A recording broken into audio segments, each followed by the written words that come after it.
My coverage of CES 2019 is brought to you by Corsair, Enermax, Deepcool, and Cooler Master. I am at Gigabyte now, as you can maybe tell by the massive Aorus sign behind me. We have some water cooling stuff, some new memory, and an SSD, but most importantly, a really cool new monitor from Gigabyte, sort of their first foray into this gaming monitor field. I'm gonna save that for last. First, let's take a look at the graphics cards. So this is the Aorus GeForce GTX 2080 Ti Extreme Edition. I actually did a video on the air-cooled version of this card, which is a very nice air-cooled card, but this is water-cooled. So it ships pre-installed with this water block on top.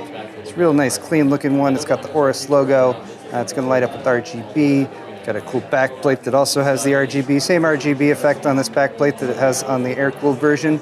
You know, standard G1/4 fittings, massive card, pre-water cooled. I don't know what else to say about it. It's gonna have the same PCB layout, power delivery that the air-cooled Extreme version has. So Gigabyte has said they'd like me to do a build with this. Kind of excited. If you want a nice motherboard to pair that with, here's the Z390 Aorus Extreme Waterforce. So Z390 motherboard, suitable for your 9900Ks and down. Although honestly, if you're getting this motherboard and you're putting anything other than a 9900K in it, I don't know what is wrong with you.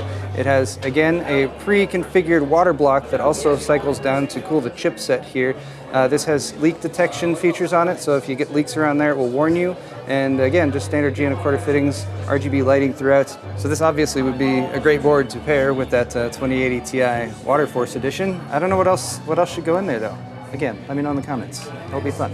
Gigabyte has Aorus memory now. We talked about this at Computex. They sell them with two DIMMs and 2 dummy DIMMs. There's also full configurations as well.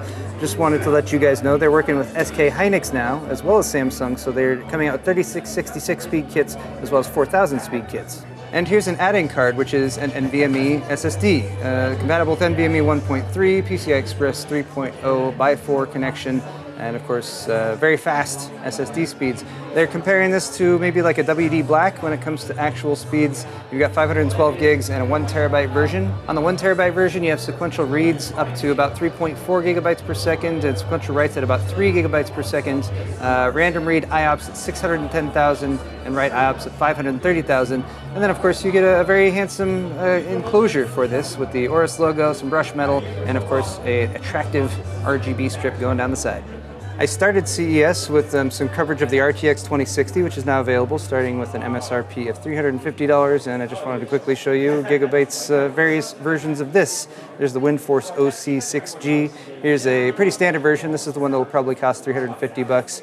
2-fan configuration and a pretty simple cooler on there, but still has all the power of the 2060. And then for your mini ITX or small form factor builds, we have the 2060 Mini ITX OC with the very short PCB and a fun little cooler that keeps things nice and small. And I promise you guys a monitor. Here it is. This is the Aorus AD27QD. The spec list on this monitor is quite impressive, although they put it in a very dark room, so I can't give you guys the best look at it. But QHD, so 2560 by 1440 when it comes to the resolution. 10 bits IPS panel is what it's rocking. 10 bit is going to give you excellent color depth. It actually covers 95% of the DCI P3 color space, which is very impressive, and has a bunch of gaming features as well that I can show you. For instance, you can do on-screen display that's handled by the monitor's firmware, so your computer and your game has no idea that you're doing stuff like placing a reticule in the middle of the screen or putting on-screen stats that you can put up in the corner.